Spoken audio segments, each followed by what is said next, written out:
Students, today we will do class 10th chapter control and coordination. So, control and coordination, the because human body is a complex machine. Human की body कैसी complex machine है जो कि बहुत सारे function perform करती है. ठीक है. So that processes क्यों perform करती है? To sustain life. Okay. So first of all we have to know that what is movement versus locomotion. So movement और लोकोमोशन क्या डिफरेंस है? तो मूवमेंट हम बोलते हैं कि किसी बॉडी का पार्ट, सर्टेन बॉडी का पार्ट जो है जो मूव करे तो हम बोलते हैं, मतलब आप हाथ हिला रहे हैं या फिर अपना सिर हिला रहे हैं किसी के भी बोलने से, किसी भी काम के लिए, तो आप क्या शो कर रहे हैं? That is movement. तो ability of organism to move certain part is known as movement. और लोकोमोशन क्या है? जब आप क्या करेंगे? Move from one place to another. जब एक जगह से दूसरी जगह पे चले जाएंगे तो उसको क्या बोलते हैं? Locomotion. So obviously human being locomotion क्यों करते हैं, ऑर्गेनिज्म लोकोमोशन क्यों शो करते हैं? In response to stimuli. Stimuli मतलब कोई सिग्नल के अकॉर्डिंगली जो है कोई भी मूवमेंट या लोकोमोशन जो है वो शो करते हैं. ठीक है, मूवमेंट जो शो करते हैं that is due to the stimuli. और सिग्नल, स्टिमुलाई मीन सिग्नल कोई मिलता है तो उसके अकॉर्डिंगली जो है वो मूवमेंट शो करता है ऑर्गेनिज्म. सो ऑर्गेनिज्म वो सिग्नल क्या हो सकता है? लाइट भी हो सकती है. आपको धूप लग रही है, आप साइड में हो रहे हैं, तो वो क्या है? लाइट आपके लिए क्या हुआ? सिग्नल हुआ या स्टिमुलाई हुआ, जिसकी वजह से आपने रिस्पॉन्ड किया कि मैं छाया पे जाके, शेड में जाके खड़ा हो जाऊं. सिमिलरली हीट, न्यूट्रिएंट, फूड, कुछ भी आपको जो है स्टिमुलाई हो सकता है, उसके अकॉर्डिंगली आप जो है कोई भी रिएक्शन करते हो, मूवमेंट करते हो, that is according to the stimuli. All the activities in animals are control. अब जो आप मूवमेंट कर रहे हैं वो ऑब्वियसली आप तो कर रहे हैं, बट आपको कौन उसके लिए हेल्प कर रहा है? That is coordinated by nervous and endocrine system. Nervous system, हम नर्वस को ये बोल सकते हैं कि दिमाग से, ब्रेन से related. And endocrine, endocrine mean hormones are also responsible for that. So hormones, what are actually hormones? Hormones are nothing but they are chemicals जो हमारी बॉडी में क्या होते हैं? रिलीज होते हैं, और जो कि नर्वस सिस्टम को बहुत ज़्यादा जो काम करने के लिए क्या करते हैं? आगे कैरी आउट करने के लिए हेल्प करते हैं. सो ये एंडोक्राइन सिस्टम से रिलेटेड है, तो हम यहाँ पे करने वाले हैं नर्वस सिस्टम के बारे में. Okay, next is nervous system. अगर हम नर्वस सिस्टम के बारे में, तो nervous system, two types of nervous system है. इस जो डायग्राम है इससे आपको समझ में आ जाएगा कि नर्वस सिस्टम दो तरह का है. That is peripheral nervous system and central nervous system. So सबसे पहले बात करेंगे सेंट्रल नर्वस सिस्टम की. तो आपको ये ग्रीन पार्ट दिख रहा है इसमें, तो ये ऊपर आपको दिख रहा है ब्रेन. ठीक है, और ये नीचे से जो पीछे से आप बोलते हैं ना, जिसको रीढ़ की हड्डी बोलते हैं जैसे, तो दैट इज स्पाइनल कॉर्ड. तो ये दोनों मिलके, ब्रेन और साथ में स्पाइनल कॉर्ड मिलके क्या बनाते हैं? Central nervous system. So this is the part of nervous system. तो और कौन सा पार्ट हुआ नर्वस सिस्टम का? That is peripheral nervous system. तो पेरिफेरल नर्वस सिस्टम में आपका क्या आता है? That is again of two type, autonomic and somatic nervous system. अब ऑटोनॉमिक और सोमैटिक में क्या डिफरेंस है? अब इसमें मैं आपको बता दूं कि ऑटोनॉमिक और सोमैटिक से पढ़ने से पहले बेटे पेरिफेरल नर्वस सिस्टम क्या है? आपको ये देखो, ऑरेंज ऑरेंज कलर की वेरियस नर्व्स दिख रही हैं, ब्रेन से भी आ रही हैं, यहाँ पे बहुत जगह से क्या है आपको नर्व्स दिख रही हैं ऑरेंज ऑरेंज कलर की पूरी बॉडी में. What are that? That form the peripheral nervous system. ये सब कौन सा नर्व्स का पार्ट है? Peripheral nervous system. ये सेंट्रल नर्वस सिस्टम अलग है जिसमें ब्रेन और स्पाइनल कॉर्ड आए. अब पेरिफेरल नर्वस सिस्टम में ये आपकी जो वेरियस नर्व्स एराइज होती हैं उसको हम बोल देते हैं पेरिफेरल नर्वस सिस्टम. और पेरिफेरल नर्वस सिस्टम भी दो तरह की हैं, दैट इज ऑटोनॉमिक और सोमैटिक. अब ऑटोनॉमिक्स कौन सी हैं? फॉर एग्जाम्पल आपके इंटरनल ऑर्गन काम कर रहे हैं, ठीक है, ऑटो, ऑटो मीन अपने आप रेगुलेट हो रहे हैं, आप उसके लिए कुछ नहीं बोल रहे, हार्ट के काम के लिए कुछ नहीं कर रहे, आप अपने आप जो रेगुलेट हो रहे हैं, उन फंक्शन को कंट्रोल, सेल्फ रेगुलेटेड एक्शन जो आते हैं वो उसको हम बोलते हैं ऑटोनॉमिक ऑटोनॉमिक नर्वस और ऑटोनॉमिक पेरिफेरल नर्वस सिस्टम। और सोमैटिक में कौन से आते हैं? वॉलेंट्री, आपकी जो है आपका मन कर रहा है तो आप अपने हाथ को हिला पा रहे हैं, that are voluntary, means that are in your control, जो आपके कंट्रोल में है वो आते हैं आपके सोमैटिक। और सोमैटिक किसका पार्ट है? Peripheral nervous system. इसको डिटेल में करते हैं अभी। So next is neuron. First of all neuron, हमारी बॉडी किससे मिलके बनी है? फिर से again that is made up of cells. तो ब्रेन भी किससे, हमारा जो पूरा का पूरा नर्वस सिस्टम है वो भी किसी सेल से मिलके बना है। So that is the neuron, उसको हम बोलेंगे न्यूरॉन सेल। ठीक है, न्यूरॉन क्या है? Neuron is the structural and functional unit of nervous system. जो नर्वस सिस्टम की सेल है, जिससे कि पूरा पूरा ब्रेन बन गया, छोटी छोटी चीज़ों से ही बना है ना, जैसे सेल से ही पूरी बॉडी बनती है, वैसे ही जो हमारे नर्वस सिस्टम की सेल्स हैं दैट इज़ न्यूरॉन, जो कि वही मेन क्या कर रहे हैं? काम कर रहे हैं। तो इस सेल के बारे में हमें पता होना चाहिए कि क्या है। तो न्यूरॉन जो सेल है, ये है सेल की स्ट्रक्चर, ऐसी सेल होती है। ठीक है, आपने प्लांट सेल, एनिमल सेल पढ़ा है 9th क्लास में, तो 10th में भी similar, this is the shape of the nerve cell. Nerve cell भी इसी को बोलते हैं, न्यूरॉन भी इसी का नाम है। तो इसमें क्या है, आपको यहाँ पे दिख रहा है that is the cell body. ये एक सेल बॉडी है जिसमें से ऐसे ऐसे बाल जैसे निकले हुए हैं, इसको हम बोलते हैं डेंड्राइट्स। क्या बोलते हैं? डेंड्राइट्स। और क्या है इसमें? एक एक्सॉन, ये जो स्ट्रक्चर जा रही है इसका नाम है एक्सॉन। और एक्सॉन जहाँ पे एंड हो रही है उसको हम बोलते हैं nerve ending. So this is about the कि एक सेल है, सेल के अंदर ऑब्वियसली सेल है, तो सेल के बीच में क्या होगा? That is nucleus. इसमें न्यूक्लियस है, न्यूक्लियस इसको पूरे को, यहाँ साइटोप्लाज्म है, इसको बोलते हैं सेल बॉडी। सेल बॉडी के बाहर जो हेयर लाइक स्ट्रक्चर्स हैं उसको हम बोल रहे हैं डेंड्राइट्स। और डेंड्राइट्स से आगे ये स्ट्रक्चर जा रही है नीचे, that is axon. Cell body को सोमा भी बोलते हैं।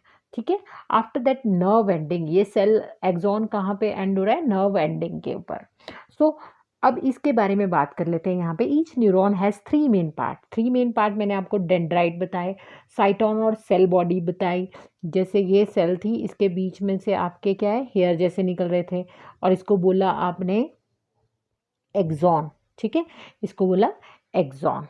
तो एक्सॉन जो है, एक्सॉन के नीचे होती है नर्व एंडिंग।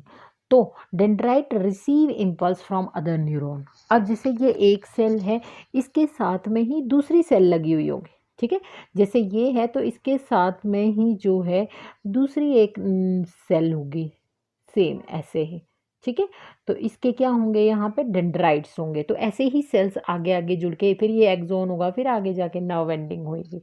तो ऐसे ही सेल्स क्या होती हैं? अरेंज्ड होती हैं। So each neuron has 3 main part, जो मैंने आपको बता दिए, डेंड्राइट, साइटोन और cell body and axon. Dendrite receive impulse from other, obviously brain का काम है सिग्नल रिसीव करना, उसके अकॉर्डिंगली रिस्पॉन्ड करना। तो डेंड्राइट क्या करता है? इम्पल्स, सिग्नल रिसीव करता है दूसरे न्यूरॉन से। साइटोन प्रोसेसेस द इम्पल्स, जो साइटोन है, ठीक है, साइटोन जो है वो उसको प्रोसेसिंग करता है कि क्या सिग्नल आया।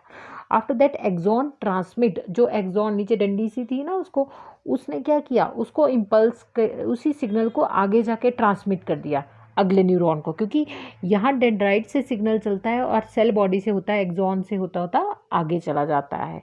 यहाँ से सिग्नल आएगा और क्या है, यहाँ से होता होता होता एक्सॉन से नहीं, फिर अगली सेल के साथ जाता है। सो यही बात लिखी हुई है।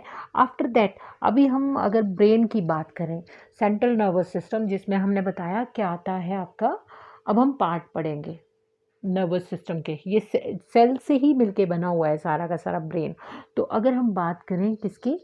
सेंट्रल नर्वस सिस्टम की, तो सेंट्रल नर्वस सिस्टम किसको मिलके बना है? Brain plus spinal cord. किससे मिलके बना है? Brain and spinal cord. तो ब्रेन के जो है यहाँ, अब हम सब पार्ट पढ़ेंगे कि ब्रेन में कितने पार्ट है। स्पाइनल कॉर्ड का स्पाइनल कॉर्ड है। तो ब्रेन के 3 पार्ट्स है, fore brain, midbrain and hindbrain. Forebrain, midbrain and hindbrain plus spinal cord form the central nervous system. अब central nervous system is made up of the brain and spinal cord, already told. So ये इसके part यहाँ पे show हो रहे हैं, forebrain, midbrain, green colour का आपको मिड ब्रेन दिख रहा है, नीचे पिंक कलर का आपको हाइंड ब्रेन दिख रहा है।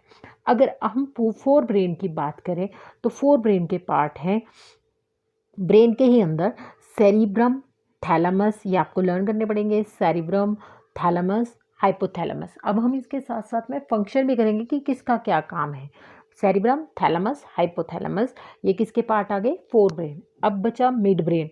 मिड ब्रेन आपको यहाँ पे दिख रहा है ये रेडिश कलर का, ठीक है, रेडिश कलर का जो है आपको क्या है दिख रहा है, that is mid brain. Mid brain का काम भी यही होता है कि कनेक्ट करता है फोर ब्रेन को हाइंड ब्रेन के साथ। छोटा सा है मिड ब्रेन, और उसके साथ में है आपका हाइंड ब्रेन। ये हाइंड ब्रेन जो नीचे दिख रहा है आपको, इसमें आपको जैसे लेडीज करती है ना जूड़ा जैसे पोनी पीछे, तो ये जो है आपका सेरिबेलम है। और इसके आगे क्या है, पोन्स मेडुला, और उसके नीचे वही क्या हो गया, स्टेम जैसी स्पाइनल कॉर्ड है। तो इसमें सेरिबेलम, ऊपर आपने पढ़ा था जो फोर ब्रेन का सेरिब्रम, ये है आपका सेरिबेलम, और पोन्स और मेडुला, तीन पार्ट इसके आगे। अब हम इसके वन बाय वन क्या करेंगे, फंक्शन भी करेंगे। So the function of different parts of the brain. Brain के क्या पार्ट, फोर ब्रेन के क्या फंक्शन है, ये फोर ब्रेन के पार्ट है, cerebrum, thalamus, hypothalamus. Cerebrum is responsive for the, कोई भी रीजनिंग आप जो सोचते हैं, थिंकिंग, लॉजिक लगाते हैं, इमोशंस, स्पीच, बोलते भी हैं कुछ भी, या आपके दिमाग में जो भी स्टोर रहता है, विजुअल प्रोसेसिंग, किसी को देख के आप पहचान रहे हैं, या फिर रिकॉग्निशन ऑफ ऑडिटरी। ऑडिटरी मतलब आपने किसी की आवाज़ सुनी है और आप उसकी बिना देखे आवाज़ से ही आप पहचान जाते हैं। So what is that processing is happening in cerebrum. तो थिंकिंग, लॉजिक, सब कुछ कहाँ पे है, आपकी मेमोरी जो है मेन, जो आप बोल सकते हैं, जो आप स्टोर करके रखते हैं, लर्न करते हैं, वो आपका फोर ब्रेन का फंक्शन है, ठीक है। फोर ब्रेन का भी कौन से पार्ट का, सेरिब्रम का। और नेक्स्ट है थैलेमस। अब थैलेमस भी इसी का पार्ट है, फोर ब्रेन का। Thalamus relay sensory input to the cerebrum. ये क्या करता है, सेंसरी इनपुट देता है, किसको, सेरिब्रम को, बताता है कि भाई ये सिग्नल है, आगे को पास करता है थैलेमस। एंड हाइपोथैलेमस, अगर आप यहाँ देख पा रहे हैं तो हाइपोथैलेमस में एक ना मटर के दाने की तरह पी शेप जो है स्ट्रक्चर होती है, ठीक है, इतनी सी छोटी सी मटर के दाने की तरह। This is called pineal gland. तो ये उसको कंट्रोल, हाइपोथैलेमस उस ग्लैंड को भी कंट्रोल करने का काम करता है। उसके भी आगे फंक्शन आएंगे कि पिट्यूटरी ग्लैंड का क्या रोल होता है, बहुत इंपॉर्टेंट होती है। तो हाइपोथैलेमस जो पार्ट है उसका ये रोल है कि उसको ग्लैंड को कंट्रोल करता है। थैलेमस उसके मतलब सिग्नल पास करता है। आफ्टर दैट सेरिब्रम सारी थिंकिंग, लॉजिक जो भी आपकी होती है, ठीक है, वो कौन से पार्ट आपके ब्रेन कंट्रोल करता है, that is the cerebrum part. After that mid brain. Mid brain जो है, जो आपकी आईज की मूवमेंट होती है, आइज़ की मूवमेंट को कंट्रोल करता है। प्यूपिल डायलेशन, जैसे मान लो बहुत ज़्यादा डिम लाइट है तो आप उसमें देखना चाहते हैं, तो आपके जो प्यूपिल डार्क कलर है वो क्या, डार्क जो आपका कलर्ड आई है ना, वो पार्ट क्या हो जाएगा, बड़ा, ताकि ज़्यादा लाइट आए। That is called प्यूपिल dilation. तो वो किसका फंक्शन है, मिड ब्रेन का। It is involve in regulating muscle movement and motor control. Muscle की मूवमेंट किसके कंट्रोल, क्योंकि मसल की मूवमेंट तो करनी है बट आपका ब्रेन भी उसमें काम करे कि कैसे करनी है, तो मोटर कंट्रोल, ठीक है। So it is related to movement. So it is involve in regulating muscle movement and motor control. This is the function of mid brain. After that now hind brain. Hind brain मैंने आपको बताया था जैसे pony जैसी, that is cerebellum. तो cerebellum का याद रखना है बेलम वर्ड से, बैलेंस, ठीक है, बेलम वर्ड से याद रखना है बैलेंस। आप कहीं भी जा रहे हैं तो ऐसे सीधे सीधे जाते हैं, कि ऐसे तो नहीं कि टेढ़े हो जाते हैं, बैलेंस, तो वो आपकी बॉडी में बैलेंस कौन बनाता है, तो that is with the help of cerebellum. आपके ब्रेन का सेरिबेलम पार्ट जो है वो बॉडी मूवमेंट को कंट्रोल करता है, पोस्चर एंड बैलेंस को मेंटेन करता है, ठीक है। After that पोन्स। पोन्स भी पार्ट है किसका, हाइंड ब्रेन का। हाइंड ब्रेन से फोर ब्रेन को क्या करता है, ये सिग्नल पास करता है। हाइंड ब्रेन मतलब नीचे से ऊपर को जो है सिग्नल पास करने का काम करेगा pons. After that medulla oblongata. आपके जो ब्रेन है बहुत ज़्यादा फंक्शंस होते हैं, ठीक है, तो उनको कौन कौन कंट्रोल करता है, तो मेडुला ऑब्लंगेटा जो है वॉमिटिंग, अगर आपको वॉमिटिंग की, ये जो मेडुला ऑब्लंगेटा है सारे इनवॉलेंट्री फंक्शन। इनवॉलेंट्री मतलब जो आपके कंट्रोल में नहीं है, आप उनको कंट्रोल नहीं कर सकते कि नहीं मेरे को यहाँ वॉमिटिंग, आपको वॉमिटिंग आ जाएगी अपने आप अगर वैसे है तो। Vomiting, sneezing, yawning, heart beat, breathing, blood pressure आपके कंट्रोल में नहीं है अपने आप। So that is controlled by the medulla oblongata of the your hind brain का पार्ट है medulla oblongata जो इसको कंट्रोल करता है। मेडुला ओब्लंकेटा कंटिन्यूज, मेडुला ओब्लंकेटा के साथ में मैंने आपको बताया था कि क्या होता है, उसके साथ में ही स्पाइनल कॉर्ड होता है। देखो मेडुला ओब्लंकेटा के, ये मेडुला दिख रहा है आपको ओब्लंकेटा, इसी के साथ में आगे स्पाइनल कॉर्ड जो है आगे कंटिन्यू होता है। So after that peripheral nervous system. अब पेरिफेरल नर्वस सिस्टम में मैंने आपको सोमैटिक नर्वस सिस्टम बताया था और एक बताया था ऑटोनॉमिक नर्वस सिस्टम। तो सोमैटिक पेरिफेरल नर्वस सिस्टम में एक नर्व जो हैं जो कहाँ से अराइज होती हैं, आपके पूरे ब्रेन से, ये देखो आपके ब्रेन से, और जो स्पाइनल जो आपके ब्रेन से, खोपड़ी से जिसको बोलते हैं क्रेनियम बोलते हैं, ठीक है। तो आपकी ब्रेन से कितनी नर्व्स अराइज होती हैं, बहुत ज़्यादा नर्व्स अराइज होती हैं, तो उसको बोलते हैं क्रेनियल नर्व्स, जो कि 12 इन नंबर होती हैं, ठीक है। क्रेनियल नर्व्स कितनी होती हैं, 12, और 31 स्पाइनल नर्व्स, स्पाइनल में जो स्पाइनल कॉर्ड से अराइज हो रही हैं उनका नंबर है 31 total. So the nerves coming out from the brain and the spinal cord consider, मतलब ये जो नर्व्स है वो आती कहाँ से है, आपके ब्रेन और स्पाइनल कॉर्ड से ही तो अराइज हो रही हैं, बॉडी में नहीं अराइज हो रही, तो इन दोनों से। तो 12 आपकी क्रेनियल नर्व्स हैं और स्पाइनल से 31 स्पाइनल नर्व जो है वो आपकी स्पाइनल कॉर्ड से अराइज होती हैं। After that somatic nervous system, जो कि मैंने आपको पहले भी बताया था, मैं दोबारा से बता देती हूँ यहाँ पे सोमैटिक नर्वस सिस्टम के बारे में। तो सोमैटिक नर्वस सिस्टम आपके वॉलंटरी मूवमेंट को कंट्रोल करता है, जो आप अपने हाथों को हिला पाते हैं, आप चल पा रहे हैं, तो आप उसमें क्या है, वॉलंटरी एक्शन है, आप अपनी मर्जी से चलना चाहते हैं, तो वॉलंटरी एक्शन को कंट्रोल कौन करता है, पेरिफेरल का somatic part. So next is, तो हम बात कर रहे हैं सोमैटिक नर्वस सिस्टम की। It forms a part, obviously मैंने अभी बताया पेरिफेरल नर्वस सिस्टम का पार्ट है, और ये सारे पेरिफेरल वॉलंटरी एक्शन को कंट्रोल करता है। After that all the nerves, autonomic में मतलब जो आपके अपने आप जो बॉडी के ऑर्गन काम हो रहे हैं, रेस्पिरेशन हो रहा है, हार्ट रेट आपकी, ब्लड प्रेशर, डाइजेशन, ये आप अपनी मर्जी से कंट्रोल नहीं कर रहे, डाइजेशन अपने आप बॉडी में हो रहा है, तो ये ऑटोनॉमिक मतलब अपने आप ही कंट्रोल होते हैं। These are called autonomic nervous system. अब ऑटोनॉमिक नर्वस सिस्टम भी दो तरह के हैं, that is sympathetic nervous system और पैरासिम्पैथेटिक। सिंपैथेटिक और पैरासिम्पैथेटिक कौन से होते हैं, सिंपैथेटिक में आपके आते हैं फाइट और फ्लाइट, मतलब एकदम से फिजिकल एक्टिविटी आपको करनी है, कि आपको एकदम से डिसीजन लेना है, ठीक है, उसके लिए बॉडी को प्रिपेयर करता है, that is called sympathetic nervous system. Parasympathetic मतलब अगर आप मान लो आपके सामने क्या आ गया, एकदम से टाइगर आ गया, तो आपकी बॉडी एकदम से उसके अकॉर्डिंगली क्या करेगी, बिहेव, आपका बीपी जो है एकदम से डर जाएंगे आप ना, तो उसके लिए प्रिपेयर करेगी, that is parasympathetic nervous system. Fight और फ्लाइट क्या रिस्पॉन्स करते हैं आप उसके accordingly, so that is controlled by sympathetic. Sympathetic nervous system is the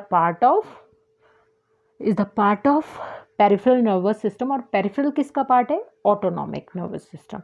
और पैरासिम्पैथेटिक में आपको जो है, अब आपका बहुत ज़्यादा ब्लड प्रेशर, आपका फेस रेड हो गया, तो वो काम डाउन भी तो हो जाएगा अपने आप धीरे धीरे, तो पैरासिम्पैथेटिक जो है अपोजिट, सिंपैथेटिक का अपोजिट, मतलब जितने आप, जब वो चला गया तो आप आराम से अपने अपना, आपका ब्लड प्रेशर भी लो, मतलब जितना नॉर्मल पे आ जाएगा सब कुछ, और फिर से आपकी बॉडी नॉर्मल पोजीशन पे आ जाएगी, तो this is parasympathetic nervous system. So this is all about the nervous system. Next part will be uploaded very soon, so I hope you like this chapter. If you like, then subscribe and share. Thank you.